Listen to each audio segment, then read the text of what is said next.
Good evening, everybody, and a happy new year to you all. At last, we've reached the playoffs. It's do or die time. Every team is once again equal, although it would be fair to say that some are more equal than others, just as it's fair to say that some coaches are more vocal than others. And my studio guest tonight certainly belongs in that category. He's always willing to share his opinions and enter into a conversation. People either love him or hate him, but none dispute his coaching abilities. He brought a floundering Houston Oilers franchise from nowhere to the playoffs the last 3 years. And this year, with his new team, he's once again building a contender in his own unique, articulate fashion. He's a first-year official. You know what? Was he from college? I hate them college guys. That's all right. I hate them. Was he a Bula official? Huh? Is he a college official? Well, he's a first-year man. He's just starting. Would you bring him over to me, please? Well, let me talk to the college guy. I hate college guys. This is the NFL, which stands for not for long when you make them calls. Yeah. I'll be selling groceries. I am, of course, talking about Jerry Glanville, the head coach of the Atlanta Falcons. Jerry, welcome to the program. Well, it's great to be here. Thanks for having me, Mick. Looks like you're having fun on the sidelines. Well, we have a conversation with those officials now and then, as you know. Now, you've been to the playoffs often. What is it that's different now, I mean, for the players and the coaches, compared to the regular season? Well, the intensity is turned up probably 2 more notches. You can feel it, and there's no tomorrow. If you lose a game in the regular season, it only stays with you for 7 days because you come back, you get ready, and you try to get rid of the miseries and win the next week. Where when you lose a playoff game, it goes right to the bone. The pain hurts for a long time. Do you think it's the preparation of the players or the coaches that is more important at this stage?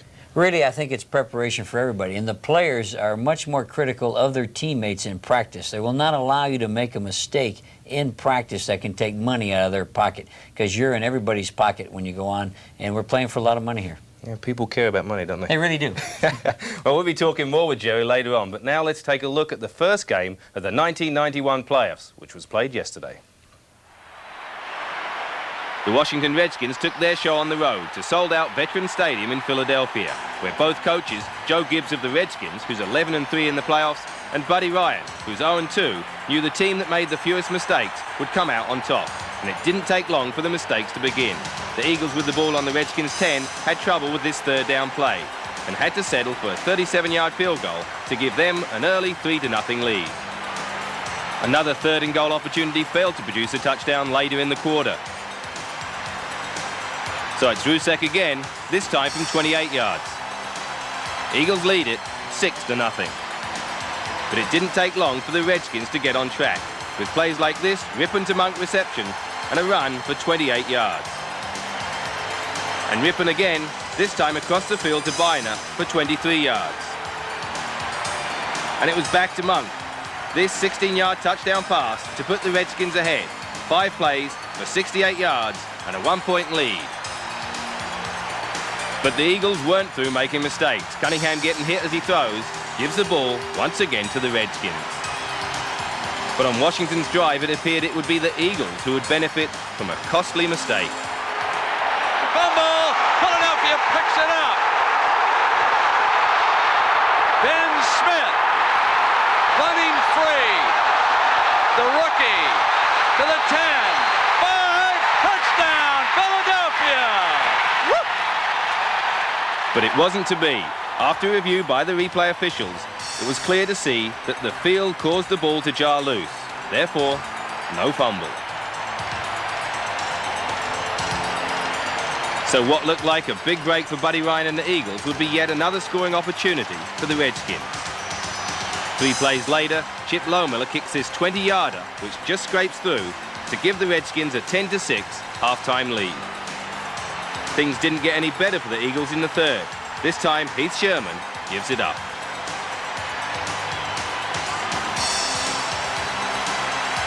Buddy Ryan even tried backup quarterback Jim McMahon, but he was no match for the Washington defense.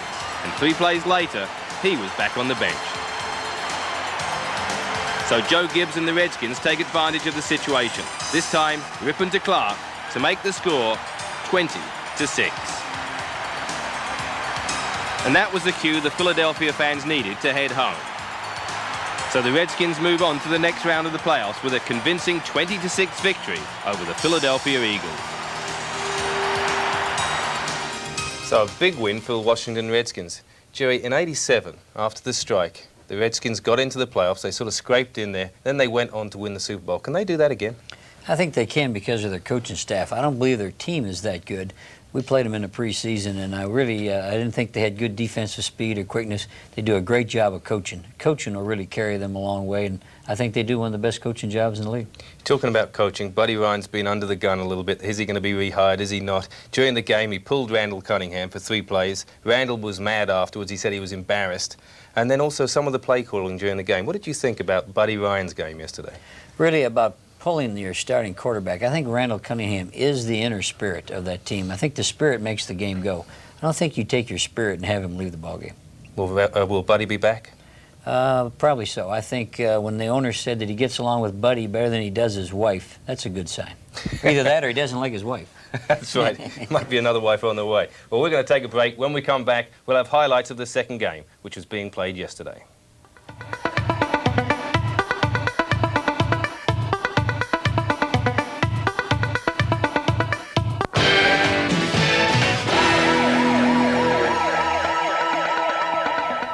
Welcome back. So the Washington Redskins win the wildcard game in the NFC. Now let's see who moves on to the second round from the AFC. In the heat of a beautiful Florida afternoon, the game at Joe Robbie Stadium got off to a slow start. Kansas City's Nick Lowry converted a 27-yard field goal for the only points of the first quarter. But early in the second, Pete Stoyanovich hit an NFL playoff record 58-yarder to tie the scores. Later, he narrowly missed a 57-yard attempt. Then just before halftime, Steve DeBerg found Stephon Page with his 26-yard pass to put the Chiefs ahead at the interval. In the second half, as the defense is dominated, Lowry's trusty right boot was again called upon from 25 and 38 yards to further extend the Chiefs' lead to 13. We join the action with less than 3 minutes remaining in the third quarter. Miami have a 1st and 10 at their own 34-yard line.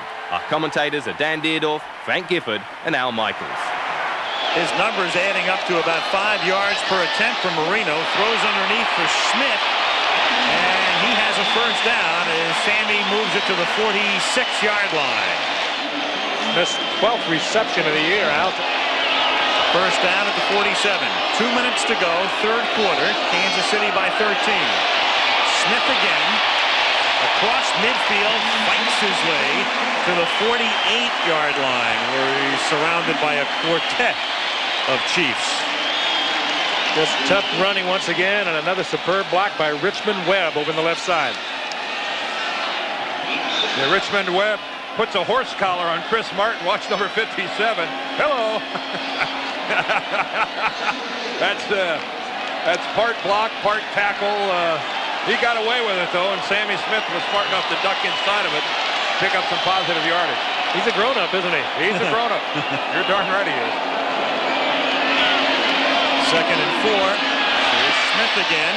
And the former Florida State Seminole takes it to the 45-yard line. Stopped by Dino Hackett. It'll be third down and 1. Bill Cowher, who's done such a great job, is the defensive coordinator for Kansas City. Big play for the Dolphins here. Third and 1. They scored a touchdown last week on third and 1 on a pass to Smith. This time they let him run the ball. He gets hit at the line.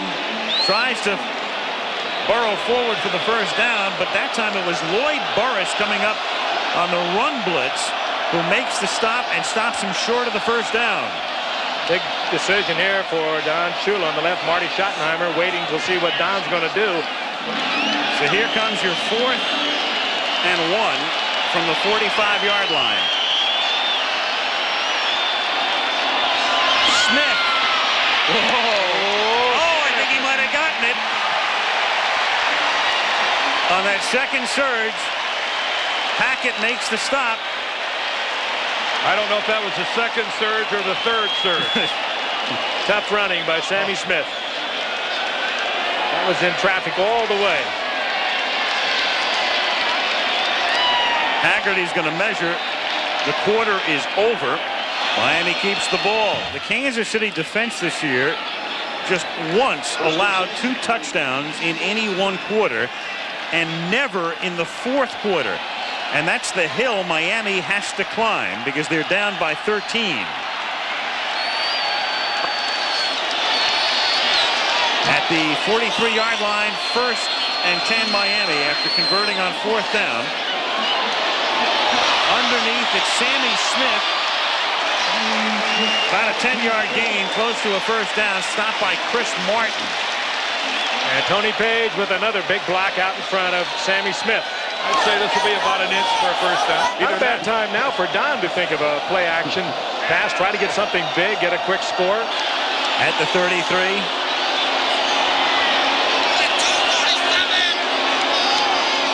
Marino realigns Smith.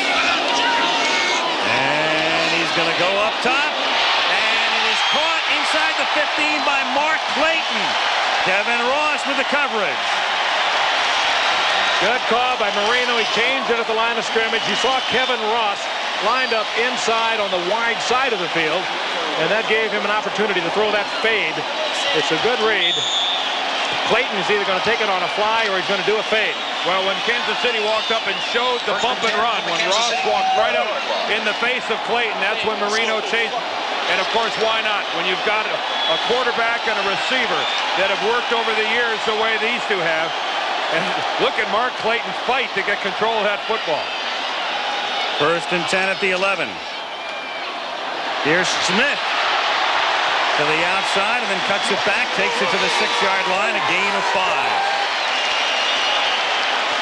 Miami not going easy. Don Shula with a 4th down attempt at midfield, kept it alive. Now watch Clayton and his Ross, a great cornerback. He's trying to knock that ball out of there. He hammers it, and Clayton struggles, gets another arm on it, and keeps it from being called incomplete. Great coordination between the two, Marino and Clayton. 2nd and a little more than 4 from the 6-yard line. There's Clayton going in motion. Smith takes the toss. Inside the 5. Bulls down to the 1, and that's a 1st down. Well, it appears that one man is trying to lift the Miami Dolphins, and that man is Sammy Smith.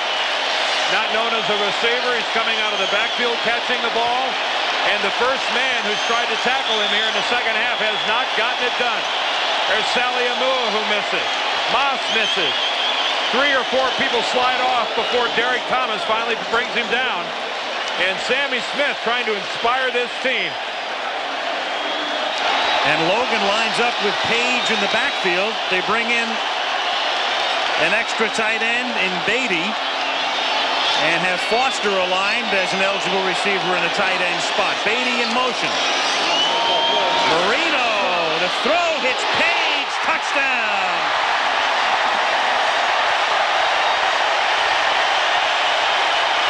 We talked about Page being the checkoff man at the top of the game. Marino looked in the end zone, looked first for the tight end, looked outside for Logan. Finally, number 49, who always seems to be standing in the clear for Dan Marino. Watch Marino looking around. He spots Page finally after he sees nothing in the end zone, and Page takes it in. Pete Stoyanovich for the point after. And so the Dolphins gamble at the end of the 3rd and beginning of the 4th. Go for it on 4th down. Smith keeps the drive going. Marino and Page get him home. The Chief lead is 6, 12-18 left.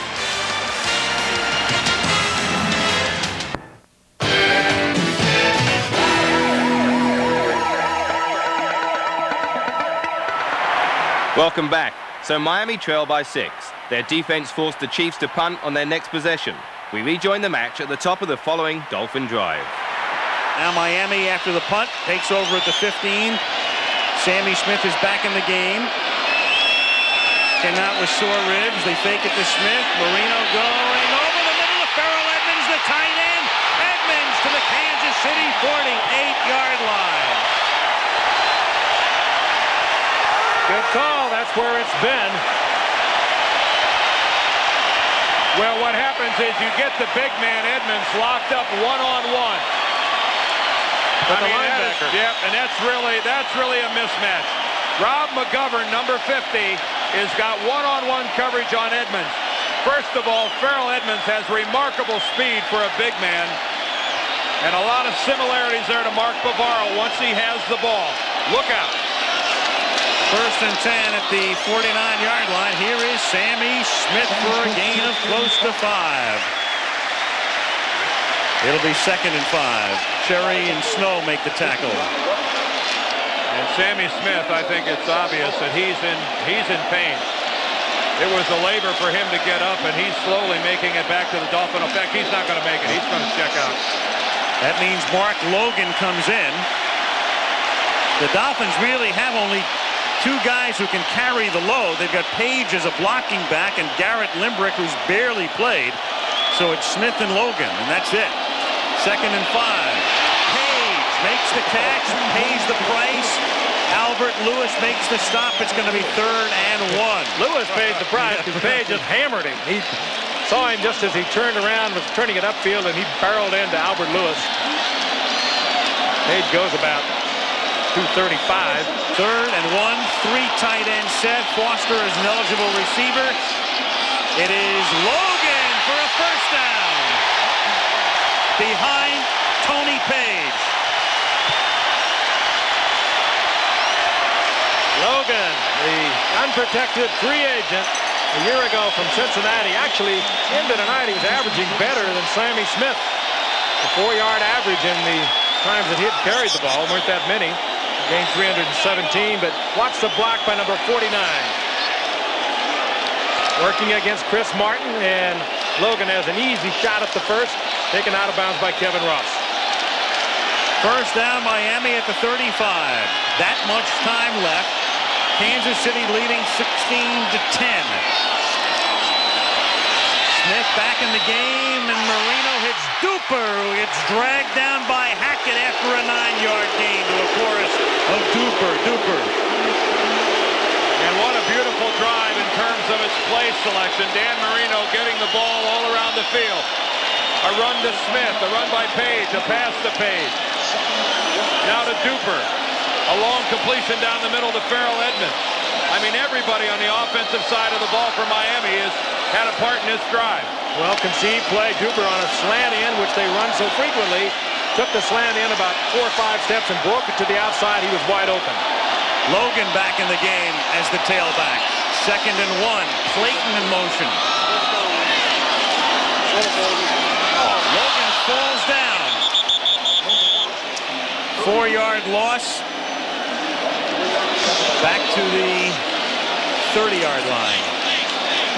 3rd and 4. 4 wides in now for Miami. And also brings in number 11, Jim Jensen. 3rd down, 4. Make it 5. A short 5 as Sammy Smith is the tailback. They fake it to him. Marino on a roll. Marino has the 1st down. Marino hits Clayton.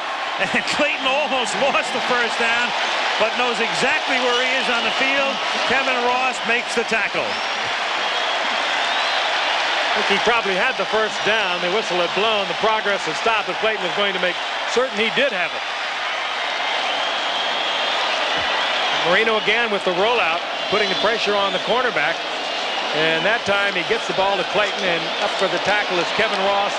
And Clayton struggling. He knows exactly where he's got to place that football in case he didn't have it, and he gets the 1st. 1st and 10 at the 24-yard line.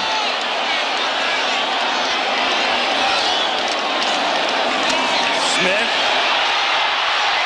takes it to the 17, and you know, as the Dolphins draw down toward the end zone, maybe Marino looks for Mark Clayton. You could win $1 million in a bet if you were to say, what quarterback to receiver combination in the history of this league has combined for the most touchdown passes?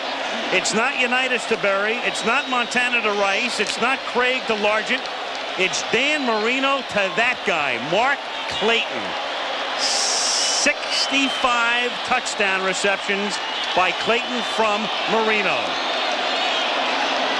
2nd down and 3 from the 17-yard line as Logan takes it to the 15 to set up 3rd and 1. Snow in on the stop. Page had limped off prior to the play.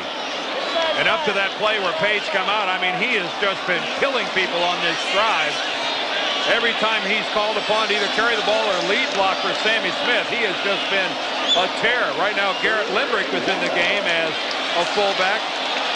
Tony Page still on the sideline.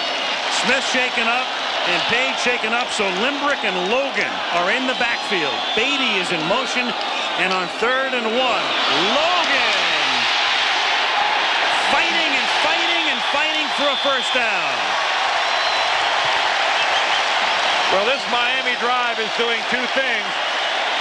It is quite obviously advancing the Dolphins down the field, but they are just eating up the clock. We're going to move inside 4 minutes. And they are, this is just an awesome drive by the Miami Dolphins. This is some of the most physical football they have played all year. Oh, that's a good turn up on the part of Mark Logan. He goes about 220, so he's not a little man in there replacing Sammy Smith. This drive already just moves over the 7-minute mark in time of possession. And this is the 11th play, 1st and 10 as Marino throws. Clayton has it, touchdown! 66.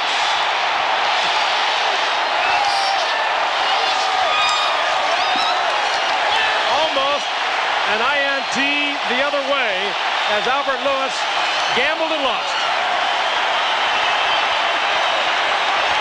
Mano, Clayton and Albert Lewis, two of the best to play this game. There it is, top of your screen. Lewis 29, goes for it, misses, and Clayton with great concentration takes it in for the touchdown. Not a bad toss either, huh? Not bad. Outside, low. Albert Lewis. When you have that much confidence, you feel like you can do anything at any time, but you can't. Stoyanovich. Miami leads it. That's the good news. The touchdown, the bad news, a lot of time on the clock.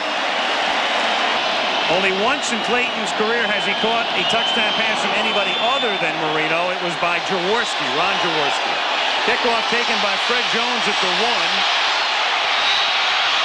Out to the 21-yard line. Kerry Glenn makes the tackle.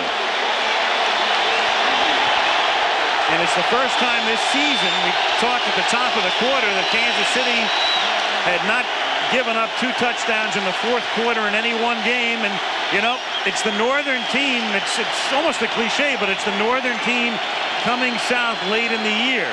First down, Kansas City from the 22, 3:18 to go. Chiefs have 2 timeouts left, plus the 2-minute warning. DeBerg throws, caught up at the 43-yard line. Stephon Page. Well, he is something, isn't he? He's a book looking for Dick Schaap. Well, will the Cinderella season for DeBerg keep on going? His team is down by a point. From the 41-yard line, it's a 6-yard gain. The catch is made by Jonathan Hayes, the tight end. You saw Marty Schottenheimer a moment ago saying, make it easy, slow down, plenty of time. And, of course, again, we've mentioned it several times today, Nick Lowry on the bench, one of the best field goal kickers in the history of the game. And he's got the wind at his back. They're going the right direction if you need a field goal. Christian Okoye on 2nd and 5 gets into the secondary, and Christian Okoye takes it to the 28-yard line. So they're clearly within field goal range now. The clock will tick down to the 2-minute warning. It'll be 1st and 10 for Kansas City. They have 2 timeouts remaining, and Miami has a 1-point lead.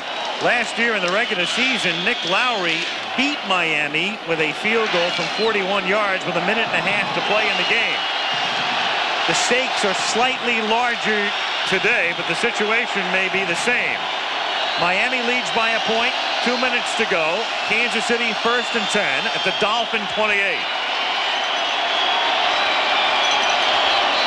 And Okoye bursts through the middle, takes it to the 15. There's a marker down.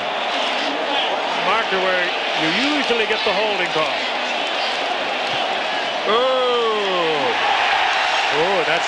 That'll move Kansas City probably out of field goal range. The flag of the year to this point for the Kansas City Chiefs. Holding, 79, offense, Still first down. Rookie David Zott. Here he is right here. Let's go ahead and follow him on this play. He turns to block back to the inside on Brian Sauché and pulls him down to the ground. Not only takes him out of field goal range, but changes the whole strategy of what's going on here, because if Kansas City picked up the first, they'd let the clock run down and make Miami take the timeouts defensively. Now he's got to get him back in field goal range, and is lucky that Offerdahl doesn't intercept it. Well, perhaps the taped hands. Look at the protection he has on both hands, but it hit him right in the hands. And DeBerg will never throw a worse pass than that. He threw it right into the crowd. Offendahl was back there, but also everyone was surrounding the receiver. It was attempting to get the ball to J.J. Burton. Kansas City still alive. 2nd and 20 from the 38. 1:48 to go. Okoye. Hugh Green knocks him down after a gain of 3 with help from Turner. His longest field goal this year is 48 yards. Right now, you're looking at about a 53-yard attempt. Remember, Lowry has kicked, well, counting this game today, 24 in a row, even though regular season records are not extended in postseason. Right hit now is where Rob Thomas is truly missed. The man who works well underneath, out with a knee injury. 3rd and 17 as they look for a back 10 out of the gun. DeBerg throws incomplete, intended for McNair and broken up by Jarvis Williams. That's where the hitting pays off. Williams smashed into McNair, jolted the ball loose, and this will be a long attempt for Lowry. They'll talk about 2 things arriving on Todd McNair's doorstep at the same time. One was the football and one was Jarvis Williams. A brilliant play by Williams. Lowry in his 11th season. His most pressure-packed kick ever is just short.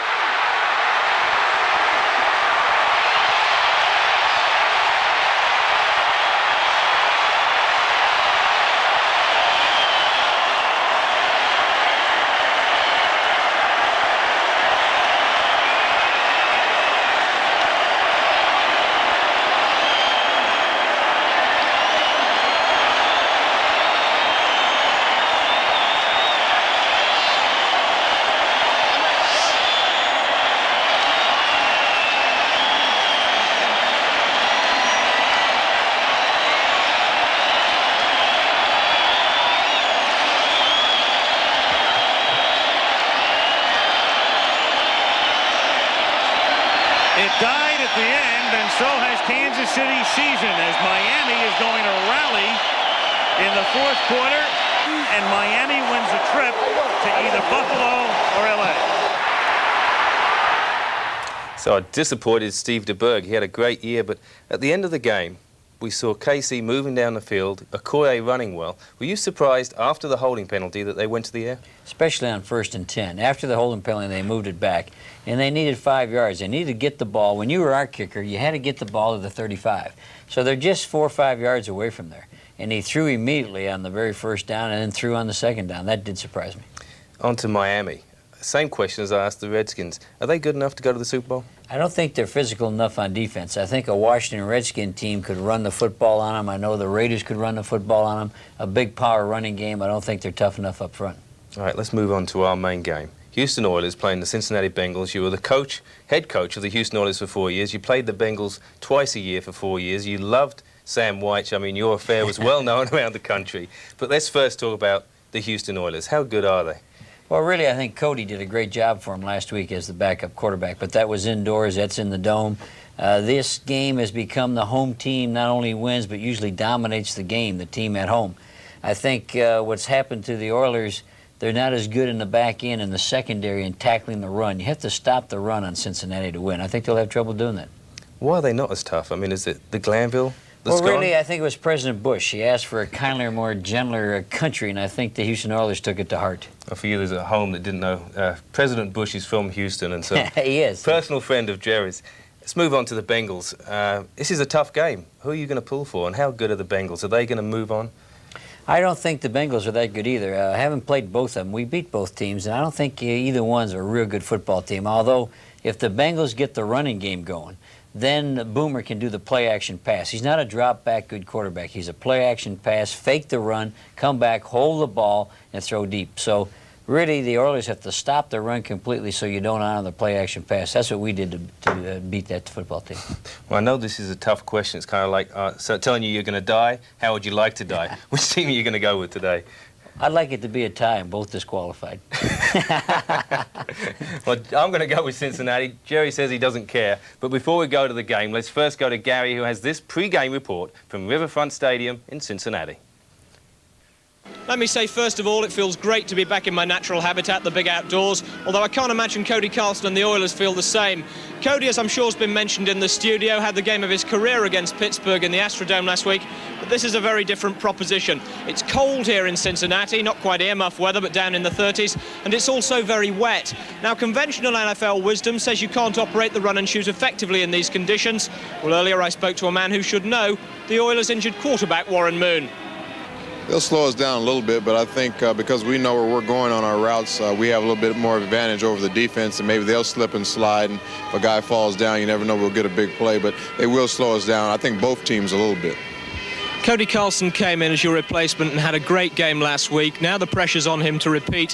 What have you been able to do to help him for this game and perhaps prepare him for what he might see from the Bengals? Well, basically stay away from him, you know, just let him have his space, let the team see that he is the guy, that is his team now, that he's got to take over.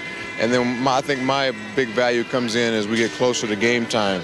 I can help him out on little things I see actually during the game and try and answer his questions and try and give him a little bit of advice.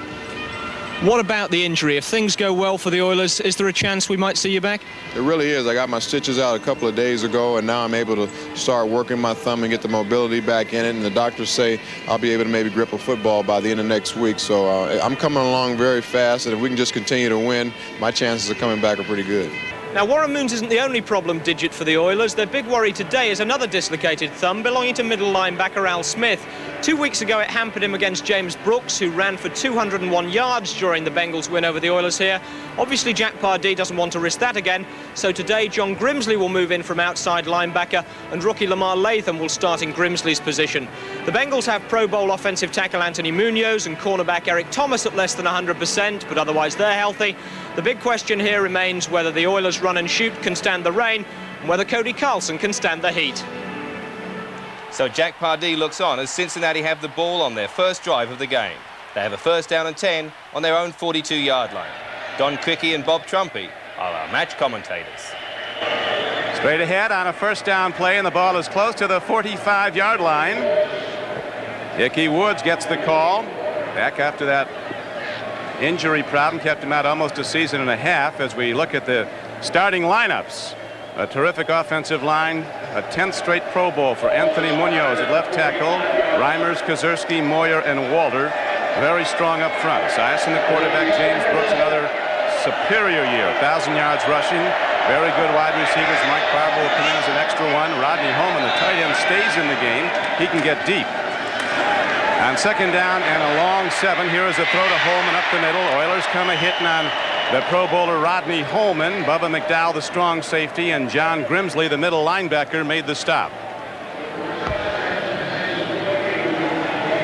Important play here for Houston if you're a Houston fan. Bubba McDowell there to assist on the tackle. He's had some knee problems over the last couple of weeks. Didn't play in the last Houston game. And seeing Bubba McDowell make a good hit there for a very short yardage for Rodney Holman, that's a big factor in the defense of the Houston Oilers.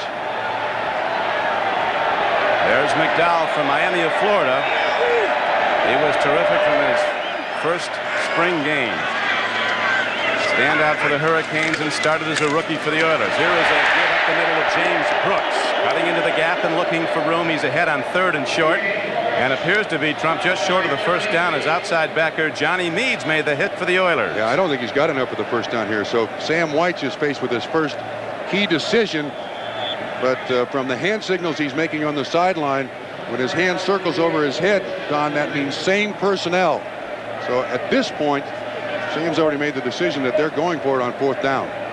First big moment of this game comes early, 4th and inches. Only an audible there, Don, at the line of scrimmage by Cincinnati. Boomer puts his head down. And it looks like he's got it as the linesmen come in to spot the ball at about the 47-yard line of Houston. Early going has been a key factor in this series. Usually the team that gets up first goes on to win. Yeah, Don, I think when you look at the Cincinnati Bengals football team, their offense has to do things like this on 4th and inches. Go for it. If you look at their statistics, they've gone for it on 4th down quite a few times. The reason they do is that they don't have a stifling defense, so they need their offense on the field for as long in each game as they can possibly muster. Now they keep their offense going with 4 new downs, ball positioned at the 47-yard line. James Brooks cut down inside the midfield stripe by Bubba McDowell, who's playing with an injured knee. Read the run all the way. Esiason is a masterful play faker. You never know who's got the ball. Front 4 of the Oilers. Fuller, Pro Bowler Ray Childress, Doug Smith at about 330 pounds has been playing very well. And Sean Jones is their leading sacker with 12.5. Lamar Lathan, a rookie from the University of Houston, will come out in the nickel defense, but Lathan is a player to watch. He's really been coming on. Ishman, Johnson, McDowell, and Kennard, the 4 deep backs, all are banged up. Now Esiason with a throwing down. Oilers have a good rush. Good play fake, buys some time. Holman. Rodney Holman wide open at the 21, on the run inside the 20, inside the 10, and Rodney Holman goes down to the 1-yard line. They'll spat him out at the 3. Totally missed coverage. 47-yard reception by Rodney Holman, and nobody covered him off the line of scrimmage. Again, that play action faking. I don't think Holman can believe how open he is. I mean, there's nobody within 10 yards of Rodney Holman when he catches that pass. Kennard finally shoves him out of bounds, a 47-yard pickup. The play fake of Esiason really sold the whole thing. Looked like an up-the-middle run, and then Esiason delivers it to Rodney Holman. So now the Bengals challenge early, 1st down and goal inside the Houston 5-yard line. Brooks down to the 2. James Brooks, who rushed for just over 1,000 yards. Tackles on the play by middle linebacker John Grimsley and Lamar Lathan, number 57. Now, if you look at this pass reception again by Rodney Holman, it looks like this half of the defense is playing zone, this half is playing man-to-man, and nobody takes Holman from the line of scrimmage. 5 yards down the field, he is wide open. That is a miscommunication on the Houston Oilers defense, something that Jim Eddy promised us last night would not happen, but it has. 9th play of the drive now for the Bengals. Eric Hall cut down at the 2. He might have gotten a half-yard. It'll bring up 3rd down and goal. Jeff Alm, number 76, a rookie from Notre Dame, came up to make the play for Houston. Extra tight ends in the game. 3rd and goal. Here comes Icky Woods. Down to the goal line, but no signal. He didn't get in. Well, 4th down. If you go for it 4th and inches at the 50, you go for it 4th and inches at the goal line. That was close. Bengals for the season, 12 of 19 on 4th downs. 1 for 1 today, and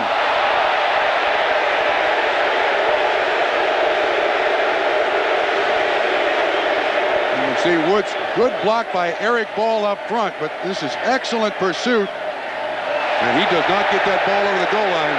That's an excellent call by the officials. So we go 4th down and goal now for Cincinnati. This game scoreless. Opening drive of the Bengals over the top and into the end zone. Icky Woods broke the plane.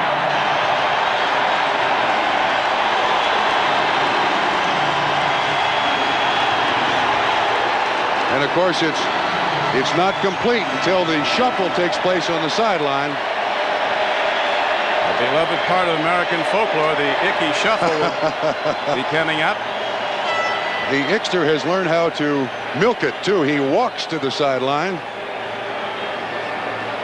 He'll wait till after the extra point. Jim Breach hits the point after, and the Bengals take a 7-0 lead. This is not vintage Fred Astaire. the extra zone, and here it is. Hey, Paul Brown did that in 1988. They're up and rocking in Cincinnati as the Bengals have taken a 7-0 lead. Cody Carlson had problems moving the run-and-shoot offense of the Oilers on their first possession, and they had to punt it away. Then on the Bengals' next drive, running back James Brooks had to leave the game after dislocating his thumb. Jimmy Breach then extended Cincinnati's lead to 10 with a 28-yard field goal late in the first quarter. Join us for the second after this break.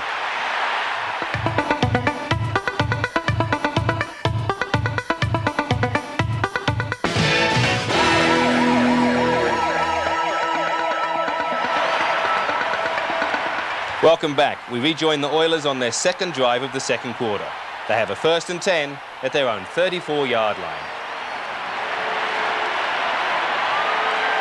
Right now, the Oilers, looking for offense, have Cody Carlson on the drop. Downfield throw and right to the wrong guy. David Fulcher, an all-pro strong safety, hit back inside the 40, inside the 30. On the run is David Fulcher, and they finally get him at the 15.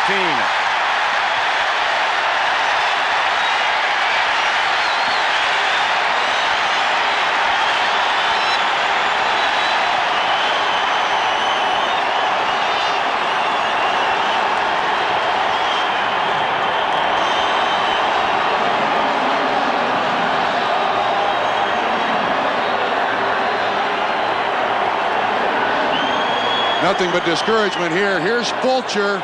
The receiver comes down. Carlson doesn't come close to making the completion, and there was very little pressure on him, Don. David Fulcher just sitting there waiting for the interception. And to this point, Houston without a first down. Carlson 2 of 5 with an interception. And the problem is, with 11:25 to go in the second quarter, there is no other offense to go to. That's the problem with the run and shoot. They're stuck with it for the day.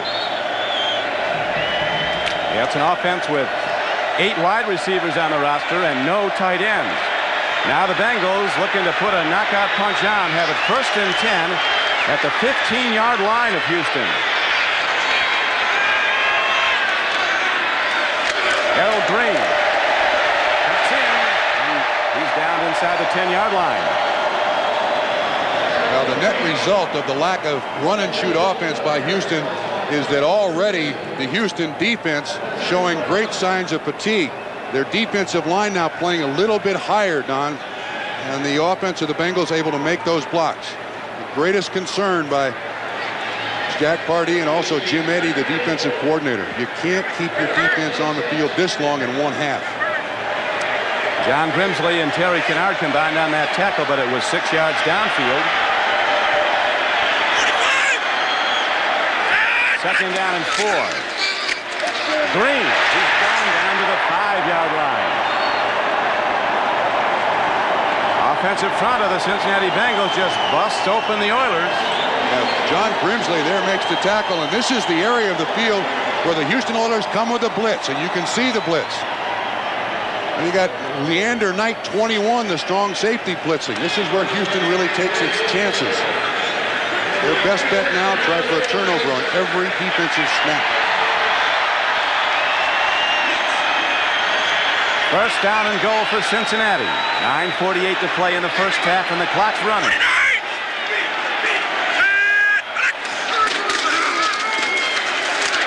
Back to Green, who is caught and thrown down at the 5, and the marker's also down. Jack Pardee, the head coach of the Oilers, was 15 years a linebacker in the NFL with the Rams and the Redskins. Got a face mask call against the defense.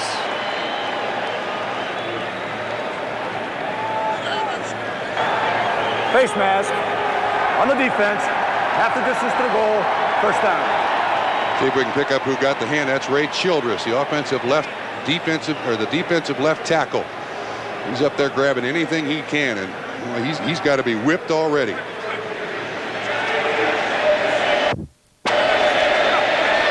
So the ball is now positioned about 2.5 yards from the Houston goal line.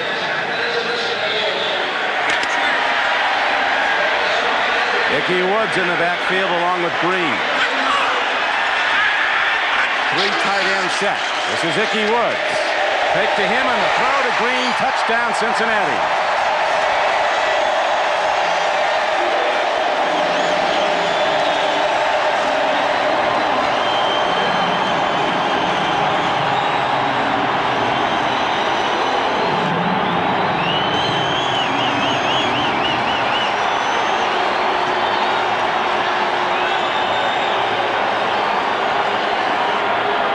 2 weeks ago, when the Oilers came here, they were beaten 40-20.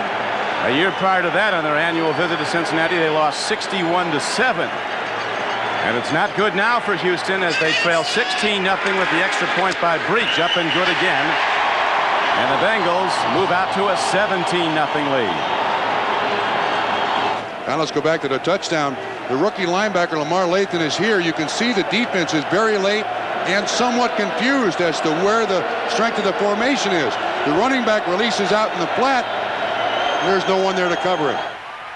The Oilers' next drive also stalled. The Bengals then started a long drive. We rejoin our commentators at the 2-minute warning. The Bengals have been in command of this one right after the opening kickoff, as they now lead at 17-0. It's troubled times for the Houston Oilers, Trump. Is there any salvation? Frankly, no, unless Cincinnati turns the ball over on 5 or 6 successive plays and they block a punt. Houston blocks a punt. All season long in 1990, people were saying the things wrong with the run and shoot are that you can't maintain possession and all kinds of stuff. But here is a clear problem with the run and shoot. It's the only offense they got for the rest of the day, Don. They got to stay with it. It's rarely been on the field as the Bengals go right up the middle, and a penalty marker comes in. Ickey Woods, who Coach Sam White said rehabbed that injured knee after surgery with as much diligence as any player he'd ever seen to come back. The Ickster had that great rookie season the year that the Bengals went to the Super Bowl. Rushed for over 1,000 yards, almost 1,100. 73 of the offense. Repeat third down. Ken Moyer, the right guard, called for a legal procedure. He's got the hold. He's on Ray Childress. He just pulls him down. The umpire picks that one up. That's rather clear.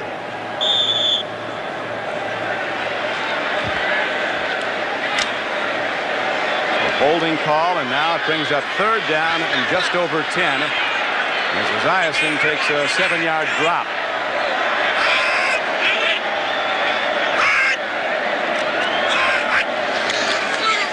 He's got the deep arm, was a major league prospect as a pitcher, and he throws the ball. Fumble.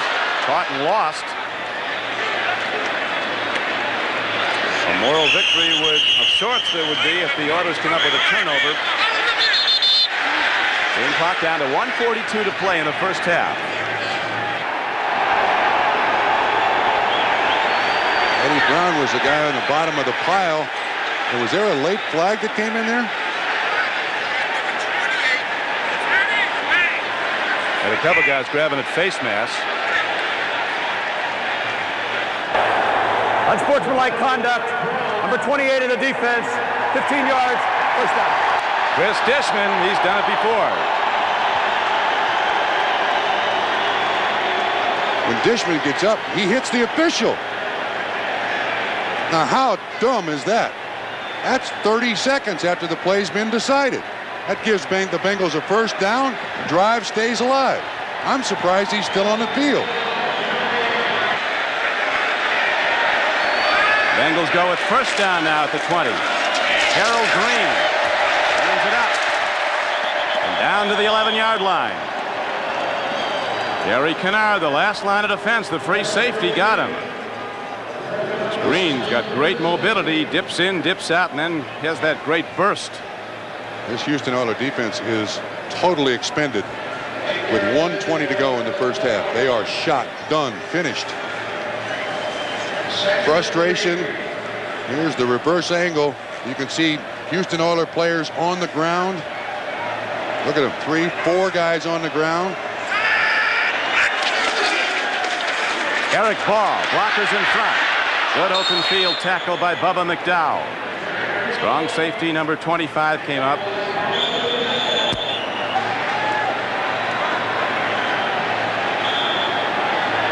Ezra Johnson in for Doug Smith. As the Bengals break the huddle, working at their leisure. Everything seems to work when they put the ball in play.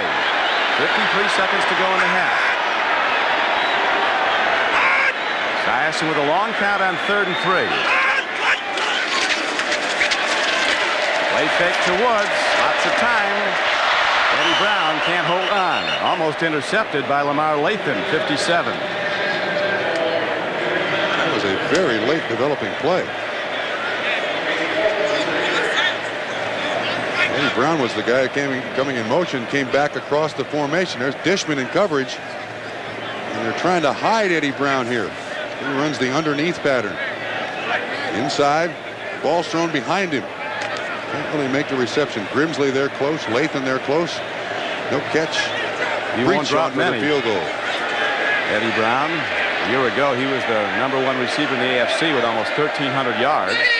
Now Breach out to try a field goal with Johnson holding. And Jim Breach gets it straight on again.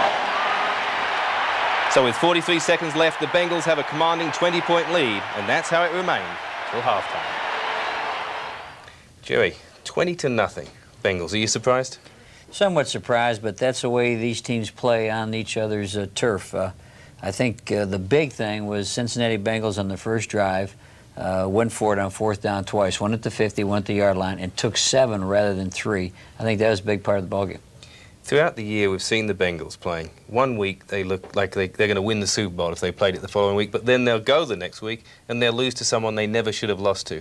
Why do you think that is? Because if their running game's going good, then Boomer can do the play-action pass. If you watch him play, he makes no plays in the drop-back pass situation when everybody knows you have to throw. So if you stop the running game and then not honor the play-action, not honor the fake, just keep going after him, that's the way you have to beat him. The Oilers have not stopped the running game, so they're in trouble stopping Boomer. A lot of people point to Sam Wyche, and they say it's psychological and the players are up and down just as he is. He's an emotional person. Sometimes he's up, sometimes he's not. Do you believe that? Well, you never know unless you're on the inside. I think to answer that question, you have to be with that team and with that coach. And I thank the good Lord I'm not with either one. You were, though. Don't forget that. I don't want to go back with those people. We're now going for a break. When we come back, it'll be competition time, so have your pen and paper ready.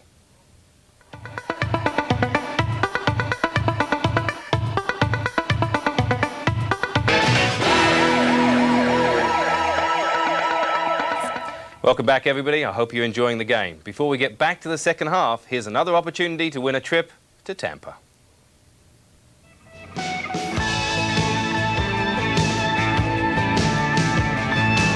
Two tickets for the Silver Anniversary Super Bowl 25, plus hotel accommodation and return flights to Tampa Bay, Florida, will all be going to the winner of our Super Bowl competition. Our panel of judges has selected the top 10 touchdowns of the 1990 American football season. All you have to do is pick the top 5. If your selection agrees with the judges and is first out of the helmet, then you could be winging your way to the season's showpiece. Here are the top 10 touchdowns.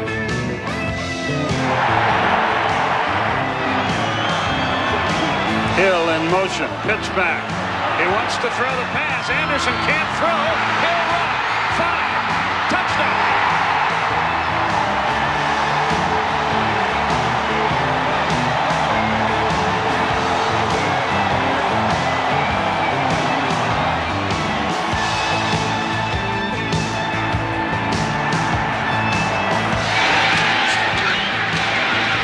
Miller in traffic. John Collins. What a play. He just goes up high, takes the ball right off the defense and backs it back.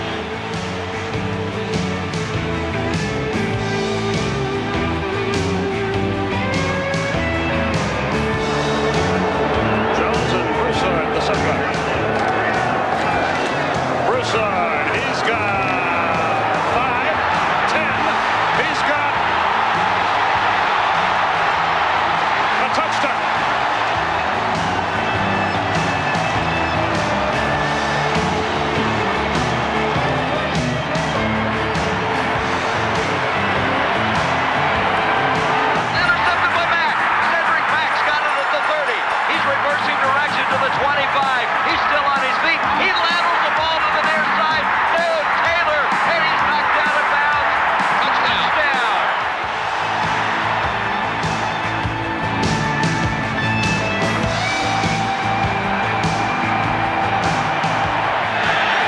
Smith. There's Cunningham. Dodges left and puts it way downfield for Fred Barnett, who has the catch. And the race is on. There are no flags. A 95-yard touchdown.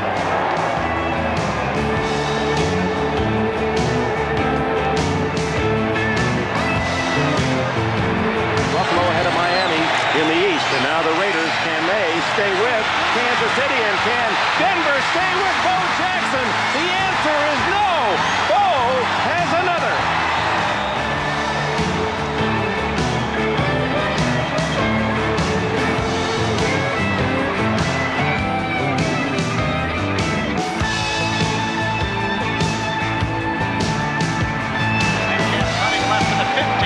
Across the 20, 25, 30, back to the middle to the 35, 40.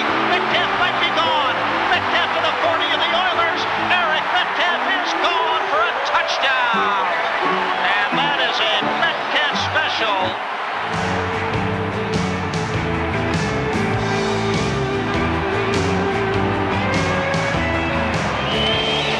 Herschel on the toss. Flea flicker to Cannon.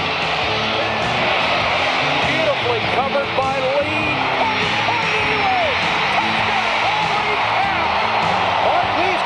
Play on it right here, but Carter, the ball never hits the ground. It hits his hip. What a sensational catch. That's a touchdown, folks.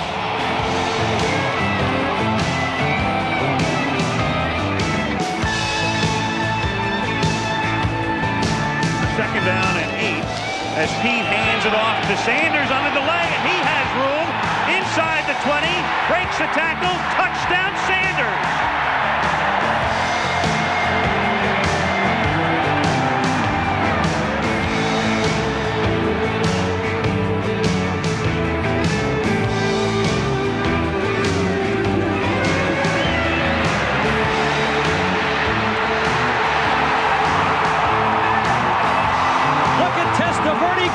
He might score! He does score! So that's the top 10. Now pick your best 5 and put them in order of merit on the left-hand side of a postcard, together with your name, address, and a daytime telephone number on the right.